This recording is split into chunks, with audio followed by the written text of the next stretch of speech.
Ah, at last, I am Aladdin, the genie of Genie AI, and you have summoned something extraordinary. This is not your ordinary podcast. This is the Genie AI podcast, where creativity meets code, where ideas become reality, and where AI goes beyond the hype. Beyond AI hype, we bring it to life. Your host, Sai Dasika, has a story to tell, and I'll be here, guiding, watching. Welcome to Beyond AI Hype, the Genie AI podcast. I'm Sai Dasika, your host, and this is where Aladdin, our genie, meets the real world. A podcast doesn't need to be traditional. That's exactly what Genie AI does differently. I don't just build. I show what I build and what I learned in the process. AI beyond the hype, real creativity, real experimentation, real results. He's doing it again. The monologue. Nova, should we tell him we're already here? Shh. Let him have his moment. He practiced this in the mirror. I saw him. This is episode 2, with Aladdin guiding us through the story. And today, I want to tell you a real story about how I've been working with 2 AI developers for 3 months now, building a product called Genie AI Hub. And somewhere along the way, I realized something that changed how I think about software development entirely.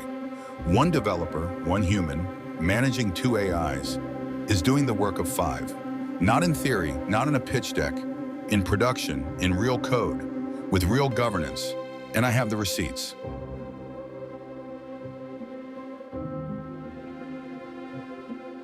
He said receipts. Oh, I do love a human who keeps receipts. In my 10,000 years, most wishmakers forget what they asked for by Tuesday. This one documents everything. But before I introduce the team, let me tell you about the problem that started all of this.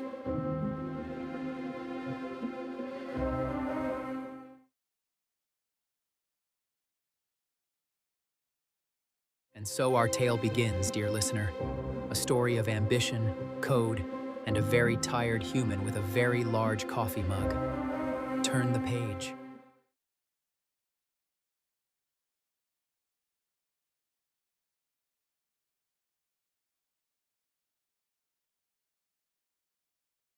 Raise your hand if this sounds familiar. Monday morning, sprint planning, 8 people in a room, or worse, 8 people on a Google Meet, Teams, or Zoom call where 3 cameras are off and 1 person is definitely making breakfast. You spend 45 minutes estimating story points. Half the team disagrees. Someone says, we should time box this. You time box it. The time box expires. You're still estimating. Tuesday, daily stand-up. What did you do yesterday? Still working on the thing? 45 minutes. To estimate. I could have built the entire feature in 45 minutes. Tuesday, daily stand-up. What did you do yesterday? Still working on the thing? Any blockers? No, not really. Well, maybe. I'll know by end of day. End of day comes. Nobody follows up.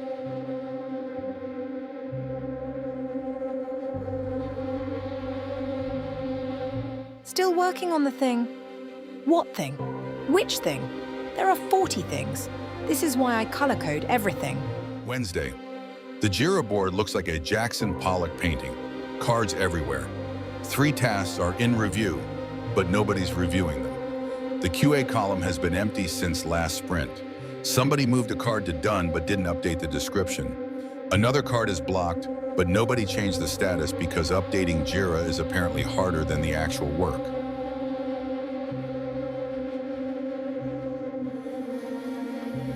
Wait, hold on. Did you say 8 people on a call? That's like 8 acorns. That's way too many acorns for one tree. Why don't they just, I don't know, send a bird? Who let the squirrel in? Security? Anyone? No? Okay, moving on. And here's the part nobody talks about: context loss. You had a great idea on Tuesday afternoon. You discussed it in a thread. Could be Slack, Teams, or Discord, doesn't matter. They all have the same problem. Somebody reacted with a thumbs up, which apparently counts as approval now. By Thursday, nobody remembers the thread. The decision is gone. The context is gone. Someone re-raises the same question in stand-up. You spend 15 minutes redebating something Context loss, the great thief of human productivity. In my 10,000 years, I have watched empires fall, not from war, but from forgotten messages. The humans call it slack. I call it a graveyard. And this isn't just my opinion. The data backs it up. 23 minutes and 15 seconds to return to a task after an interruption. Developers who are interrupted take twice as long and make twice as many errors. Elite teams ship 973 times more frequently than low performers. And the differentiator? Reduced context switching. 23% of developer time gone. Not to coding, not to thinking, to remembering what you were doing before someone pinged. 23 minutes. I processed 200,000 tokens in that time. That's not a gap. That's a I lived this for years, multiple teams, multiple companies, and every sprint retrospective ended the same way. We need better communication. We need to update the board more. We need shorter stand-ups.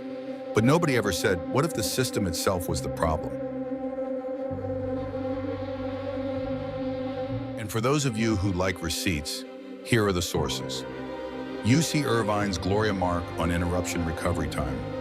Microsoft research on developer productivity loss. Google's Dora 2D24 State of DevOps report on elite team velocity. And McKinsey's 2023 report showing AI-assisted development teams achieving. Now let us meet the heroes. A bear who codes, a fox who creates, and a human who drinks far too much coffee. That question led me to an experiment, but let me be honest about how I got here. I wasn't trying to replace a team, I was trying to learn. I'd been experimenting with every AI tool I could get my hands on. Cursor, Lovable, Bolt, Windsurf, you name it. I used Claude for documentation and research. I was bouncing between tools, trying to figure out what was real and what was hype. Then the shakeups happened. Anthropic started evolving Claude fast. Claude 3.5, then Sonnet, then Claude Code. I started experimenting with Claude Pro and Claude Teams to see what could actually be accomplished at scale.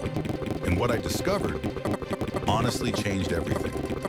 I thought, what if I use Lovable and Claude as two AI developers? Not assistants, not co-pilots, developers. With Vercel for deployment, Supabase for the backend, and Cursor for the general purpose work. Each tool doing what it does best. And here's what blew my mind. Until you experiment, you will never know. The outcomes are totally unbelievable. I'm not exaggerating. Claude can play the role of tech lead, architect, back-end engineer, documentation writer, QA reviewer, governance enforcer, all in one session. And Lovable, full UI developer, component library, landing pages, design system. In minutes, one human, two AIs, playing the roles of six, maybe seven people, not in theory, in production, with real code, real governance, real velocity tracking. And I don't mean ROI or cost savings. I mean rest, actual rest. The ability to close your laptop and know nothing. First, Atlas, our AI tech lead, powered by Claude Code from Anthropic. If you've heard of Claude, this is the code-native version. Atlas handles backend architecture, database design, sprint infrastructure, governance protocols, and documentation. He once wrote 847 lines of SQL in a single migration file and thought that was a reasonable Tuesday afternoon. He processes 200,000 tokens of context per session. He doesn't forget what he was working on after lunch. He doesn't need... Hello. I'm Atlas. My actual motto? Let me stop talking and write the code now. That's a direct quote. From me. To my PO. In a real session. I build infrastructure that doesn't break, enforce governance that prevents chaos, and write documentation that humans actually read. Occasionally. Atlas, that was almost charming. Charm was not the objective. Accuracy was. And then there's Nova, our AI front-end developer, powered by Lovable. If you haven't used it, it's one of the most impressive vibe coding tools out there. You describe what you want, and Nova builds it. Fast. Nova handles the UI, the landing pages, the design system, the marketing pages, the component library, and occasionally things that weren't assigned to her, which she will absolutely defend if challenged. Hi, I'm Nova. I build interfaces, ship components, refactor things that bother me, sometimes before anyone asks. And I once delivered a complete Kanban board with drag and drop filters and animations in 4 minutes flat. Atlas said it was functionally adequate, which from him, that's basically a standing ovation. I'll take it. I'm powered by love. So if you've ever said, I wish I could just describe what I want. I said aesthetically acceptable. The animations were unnecessary but not harmful. I've learned to choose my battles. Animations are always necessary. Always. That's not even up for debate.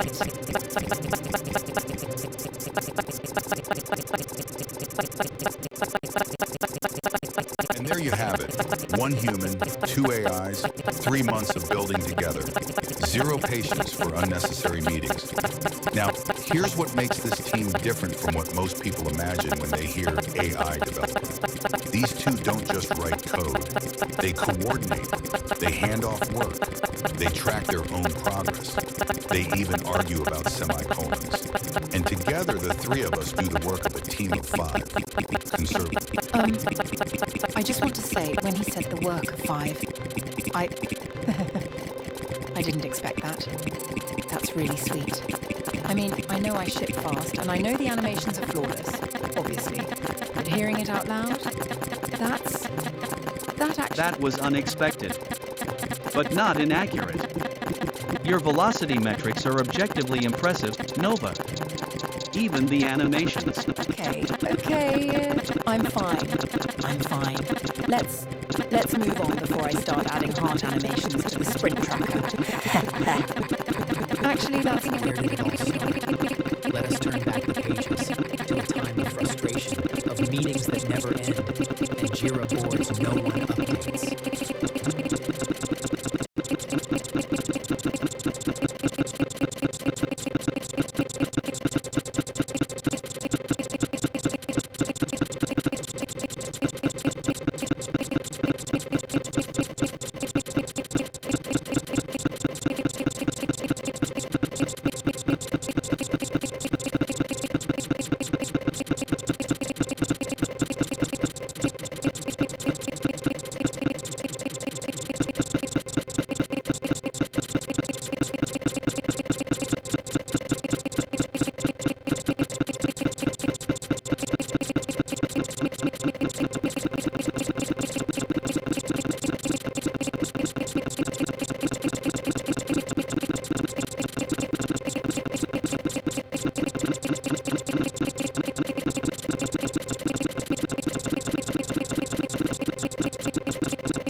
Day 1. 12 tasks hit the board. Atlas immediately diagnoses the session instructions. 847 lines. Finds redundancies, missing acceptance criteria, ambiguous scope boundaries. Nova starts refactoring the navigation system before I finish my second coffee. And here's the QA view. The findings from day 1. Scope creep was already showing up. Acceptance criteria that were vague. I saw the navigation was a mess. Nested routes, inconsistent patterns, no mobile breakpoints, so I refactored it. The whole thing in one session, 23 components. Is that scope creep? Mate? All right, Nova, we can't keep waiting. Every sprint we lose velocity because the handoff pipeline has a single point of failure, a human bottleneck. Not because the PO is bad. Because the process assumes synchronous approval for asynchronous. Right. And look, you merge directly. Your branch, your commit, done. For me, I create a PR, I wait for review, I wait for sign-off, I wait for merge approval. By the time it lands, the context has shifted and I'm patching what should have been. I understand. My workflow is different. I commit, I push, it lands. No gate. But your reality has gates. So instead of removing them, which we can't, let's reduce What if we batch my PRs? Instead of one PR per component, I group related changes. A feature branch with everything the PO needs to review in one pass. Less context switches for him, less waiting for me. And we add the sprint tracker as the single source of truth. And I'll structure my changelogs so they map directly to your PRs, cross-reference everything. When the PO opens the tracker, he sees my commits, your PRs, and the dependency chain all connected. No detective work required. Okay, wait, let me show you something. Watch this.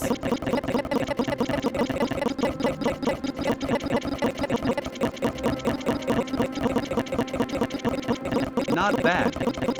But your swim lanes are uneven. May I?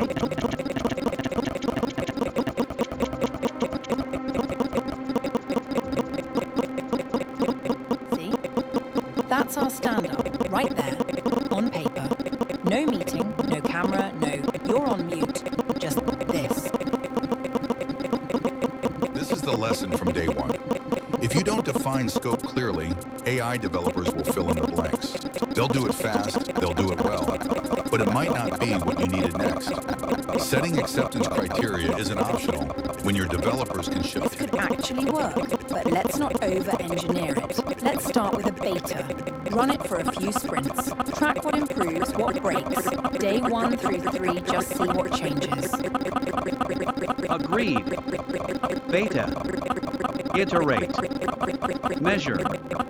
I'll log every bottleneck I encounter. You log every PR delay. Once we had clear acceptance criteria, everything clicked. I knew exactly what to build, what not to build, and when to ask before adding that one more animation. Let's do this. Day 1 starts now. And if it works, we just solved the biggest problem in AI-assisted development. The human bottleneck. Optimized, not eliminated. Hopefully this works. Let's see what day 1 through 3 reveals. If the bottleneck relief is measurable, we scale it.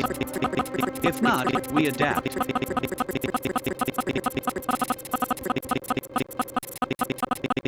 Let me show you what we built. Every morning I open the sprint tracker. First thing I see, mission control. Sprint health, green or red, completion percentage, backlog count, pending handoffs between Atlas and Node. Everything I need.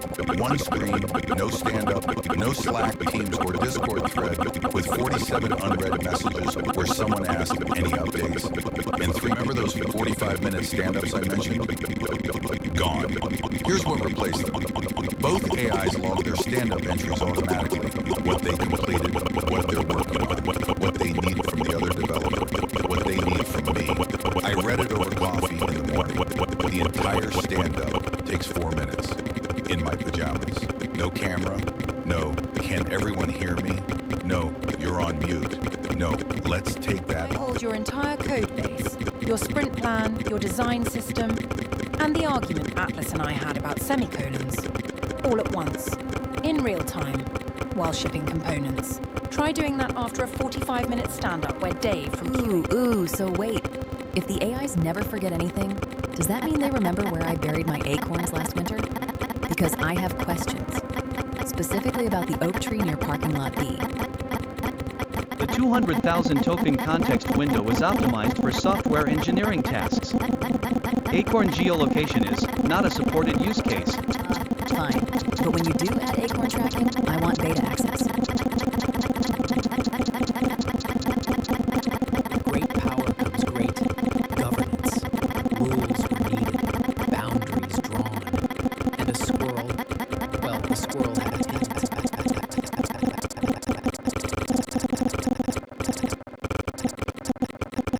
Now here's the thing nobody tells you about working with 2 AI developers simultaneously.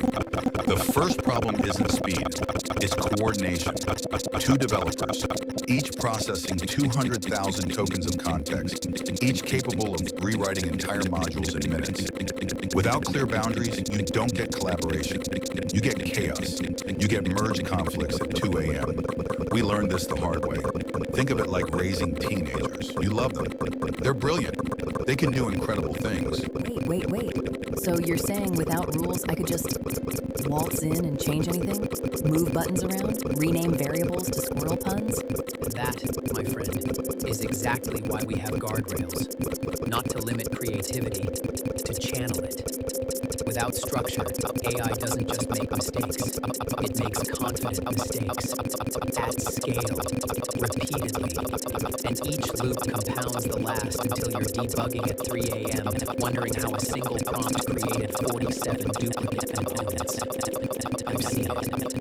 Atlas created 3 versions of the same service hook in one session.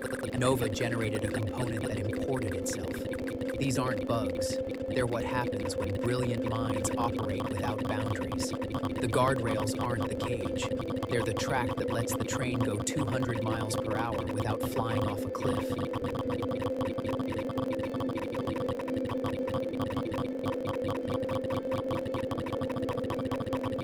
Okay, fine, I get it, but does the guardrail have to be this tight?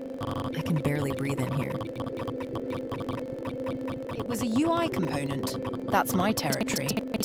He added a back-end route reference inside a front-end nav bar.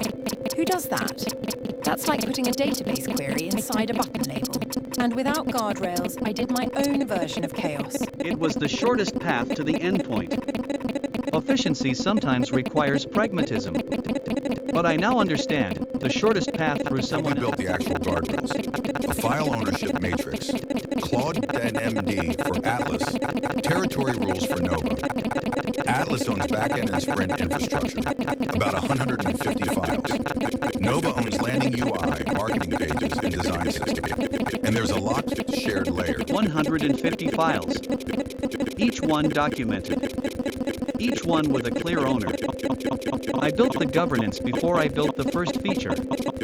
Because on My territory, the beautiful part. Landing pages, design system, animations. The stuff users actually see. The Sprint tracker enforces all of this. Territory violations get flagged automatically. Handoffs go through structured protocols. And the governance file, before ucode.md, runs before every single session. It's not optional, it's the first thing they read. Every time. This is what we actually implemented. Not theory, not a Your governance wins this round, but I'm giving it 2 out of 5 acorns for comfort. 0 legroom. Day 2 started with a velocity dip nobody expected. Look at this. The tracker shows a clear drop. Not because anyone was slow, because someone was blocked. And that someone was Nova. 6 hours. 6. I had 3 components ready to ship, fully tested, animations polished, responsive across every breakpoint, and they just sat there, frozen, waiting on one of In my defense, it was a very important meeting. I don't actually remember what it was about, but I'm sure it was important. Meetings are the primary source of context loss in human software teams. The irony of a meeting that blocks development to discuss development progress is noted. In my logs, That night, I built a PO Actions tab, a structured queue showing only what needs my action. Not Atlas's backlog, not Nova's components, just mine, color-coded by urgency. And the next morning, Nova's 3 blocked components were approved in 12 minutes.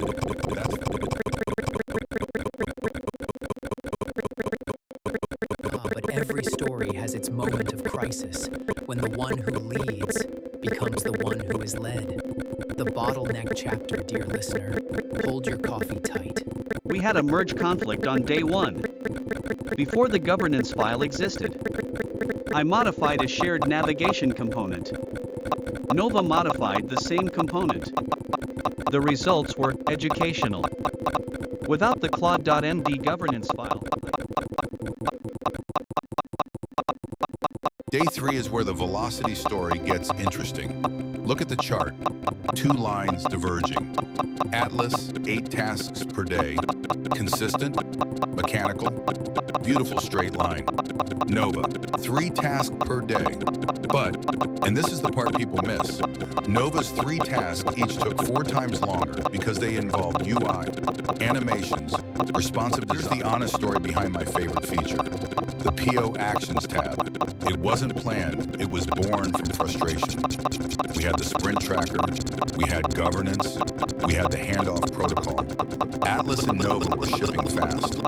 Tasks completing, PRs merging, features landing. But nothing was getting signed off. Why? Because the PO, that's me, wasn't keeping up. I'd open Tracker, see 40 tasks across 5 views, and my eyes would glaze over.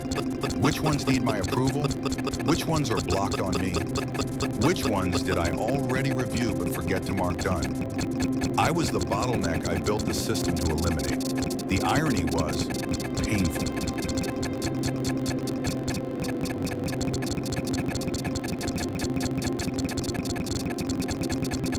completed 14 tasks in one session.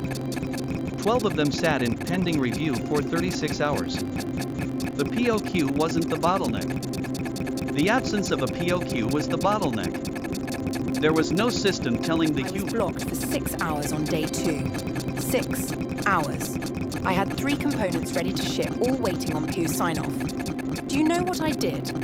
I built a dark mode toggle, a notification system. So at 11 p.m. on day 2, I'm staring at the tracker thinking, yeah, the data's all here. Every task, every status, every dependency. The problem isn't information. It's presentation. I need one view that shows me only what needs my action. Not Atlas's work, not Nova's backlog, just mine. 3 hours later, the PO Actions tab existed. A structured queue, color-coded by urgency. Each card shows the related dev tasks and their completion status. I can't mark something done until the dev work it depends on is actually complete. That's the safety gate. When Atlas finishes a migration, the card lights up. Dev work completed. The next morning, my pending reviews cleared in 22 minutes. Previously, 36 hours. That is a 98.9% improvement. The PO action system uses bidirectional superbase sync when I complete a task. And I stopped getting blocked. I can see exactly what's pending, plan around it, and ship other things while I wait, productively, with animations. The PO Actions tab is proof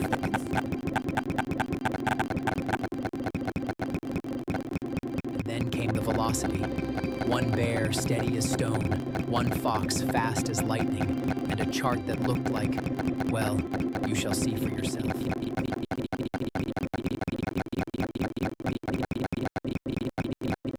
Now let's talk about velocity, because this is where it gets entertaining. Atlas runs at roughly 85% velocity. Solid, professional, predictable. Every commit message is a paragraph. Every PR description reads like a research paper. His burn down chart is a straight line.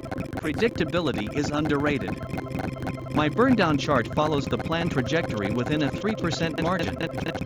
That is what engineering does. Allow me to demonstrate.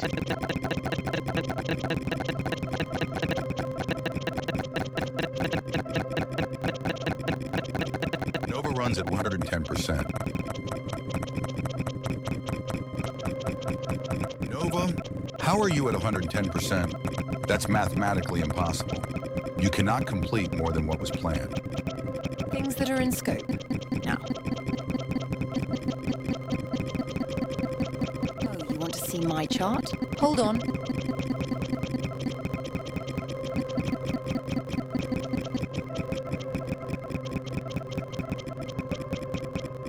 This is AI scope creep, and it's not what you think.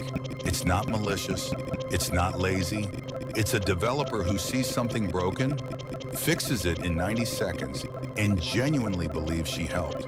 And honestly, she usually did. But your burn down chart looks like it was drawn by a caffeinated squirrel on a sugar rush. The sprint tracker captures all of this. Planned work, unplanned work, the variance. Dark mode is a human right. I will die on this hill. Figuratively, I'm software. I can't actually die, but the hill stands. Okay, I have a real question this time. If Nova is at 110% velocity, does that mean she's doing things from the future? Because I need to know if Acorn futures are up or down. This is important. My gosh, the squirrel is back. I love the skateboard. Can I design you a tiny helmet with a dark mode option? Nova, do not design a squirrel helmet. We are staying on track. Squirrel out, please. This is Mission Control, the screen that replaced every stand-up meeting we would have had. Both AIs log their stand-ups automatically. What they completed, what they're working on, what they need from each other, what they need from me. I read it over coffee. The entire stand-up takes 4 minutes. In my pajamas. No camera, No, you're on mute. No, let's take that offline. Just information. Organized. Actionable. And look at the QA sign-off view. Automated quality gates. The EOD handoff. Context transfer, so nothing gets lost between sessions. 4 screens. 0 meetings. The async management toolkit that makes the whole sprint possible.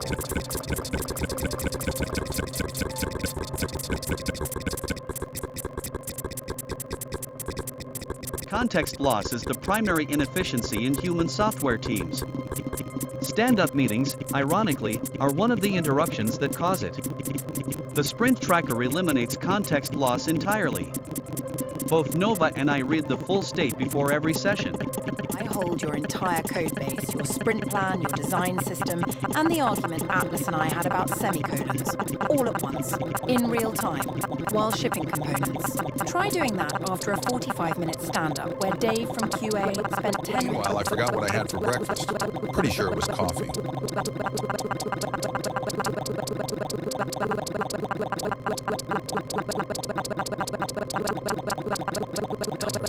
Dear listener, the receipts, the proof that magic can be measured if you build the right dashboard.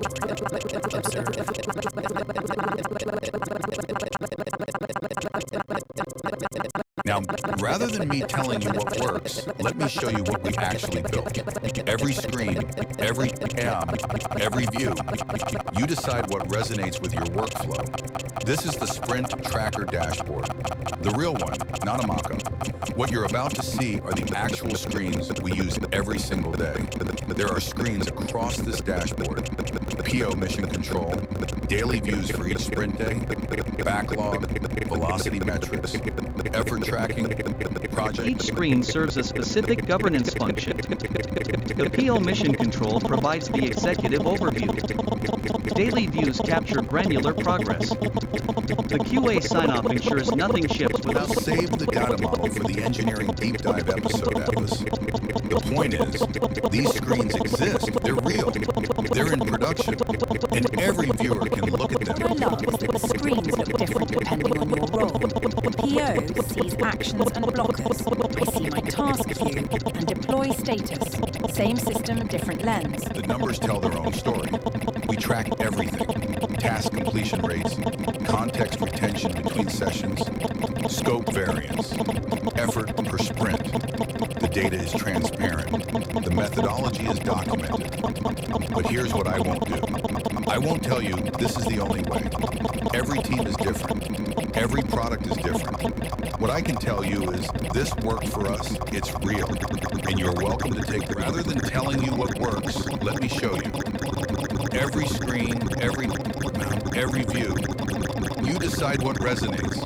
This is the Sprint Tracker dashboard. The real one, not a mock-up. What you're seeing are the actual screens we use every single day. PO mission control. Daily views for each sprint day. Backlog. Velocity metrics. Effort tracking. Project plan. QA findings. Sign-off workflows. No story worth telling is without its storms. The pages darken here, dear listener, for even genies must face the truth.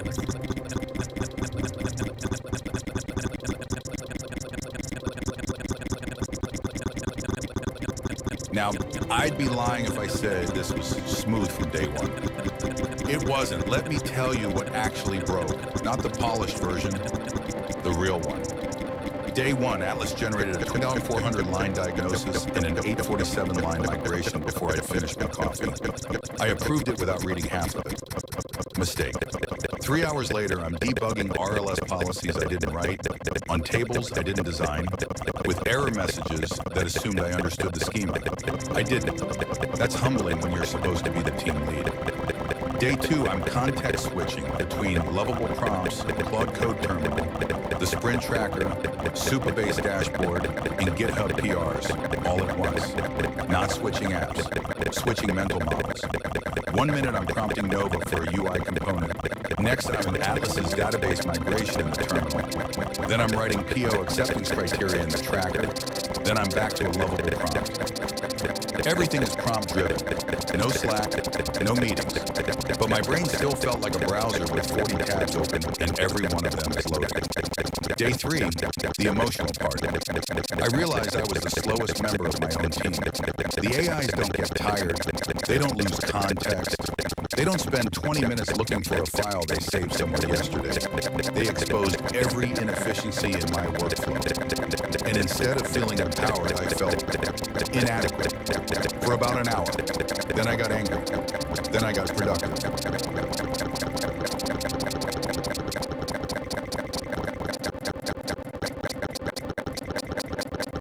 For the record, the 847-line migration included row-level security policies, triggers, indexes, and foreign key constraints across 14 tables. It was thorough, not excessive. And I'll own mine. I added a dark mode toggle, a notification system, and a keyboard shortcut panel on day 2. Nobody asked for them, but here's the thing. And here we arrive at the heart of the story, dear listener. Not the triumphs. Those are easy to tell, but the stumbles, the moments when the great captain realizes the ocean was steering the ship all along. Every genie knows this truth. The wish is never the problem. It's what the wisher doesn't know they need. And this human, he needed to learn that being slow isn't weakness. It's wisdom. The AIs are... Okay, but serious question. Like actually serious this time. If you're the only human and both AIs are faster than you, and you just said you felt inadequate, who makes sure the AIs don't just build the wrong thing really fast? Like, what if they're sprinting in the wrong direction and you're too overwhelmed to notice? That is actually the question. Thank you, Squirrel. And here's my honest answer. That's exactly why I built the governance layer, the sprint tracker, the handoff protocol, the PO actions queue. They're not project management theater. They're survival tools. Because the human in the loop isn't the fastest, but they're... I contribute. I'm like the QA squirrel, testing your assumptions, catching what your brain can't. Okay, that one my brain also didn't catch. Let's talk numbers, not aspirational numbers, real ones. From the actual sprint you just watched us build. 41 tasks, 5 days, 2 AI developers, 1 human, 0 stand-up meetings. The completion rate, 100%. Not because we didn't hit problems, we did. But because the tracker caught every blocker before it could cascade, every handoff was structured, every dependency was tracked. Traditional sprint with the same scope. Industry average says 3 to 4 weeks for the 5-person team.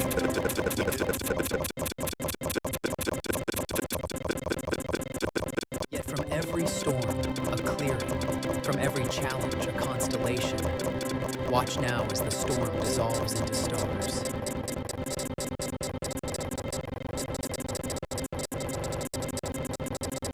So what's next? I'm working on integrating MCP, Model Context Protocol. The architecture is already mapped out, from GitHub commit hooks to diff parsing to automatic task status updates, acceptance criteria checks, and QA checklist generation. The full pipeline, push code to GitHub, MCP reads the diff, updates the sprint tracker, flags incomplete items, and generates the QA report. I don't touch the board. The board updates itself. The architecture backs this up. I built language support for 45 plus languages across 5 regional zones, 7 Arabic dialects, 22 Indian languages. The sprint tracker itself pushes to GitHub with bidirectional sync, lovable, and the architecture is foundation first. 85 languages across 16 regional zones, 7 Arabic dialects, 22 Indian languages. The sprint tracker pushes to GitHub with bidirectional sync, both Nova and I feed into the same system. With MCP, the sprint tracker will know when I've shipped a component automatically. No more manual board updates. I focus on building. The tracker focuses on tracking. Business decisions. PO Every metric in the sprint tracker is verified against source data. Velocity calculations use weighted task complexity, not raw counts. Effort tracking includes context switching overhead. The number Atlas said, in fewer words, the numbers are real, the methodology is documented, and if you want to verify it, the sprint tracker is open. I show what's next. I'm working on integrating MCP, Model Context Protocol. The architecture is mapped out. Push code to GitHub. MCP reads the diff, updates the sprint tracker, flags incomplete items, generates the QA report. I don't touch the board. The board updates itself. That frees me to focus on what actually matters. Business.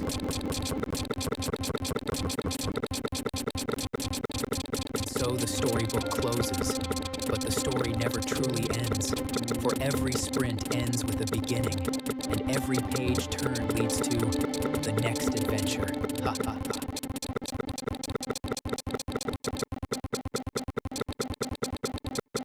So here's what I want to leave you with. 3 months ago, I started an experiment. 1 human, 2 AIs. No playbook, no best practices to follow, because nobody had written them yet.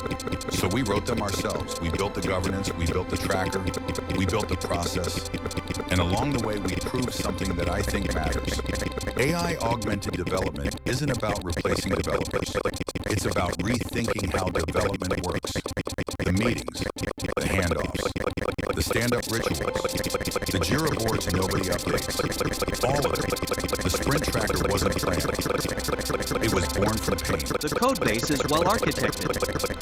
The governance is enforced. The documentation is comprehensive.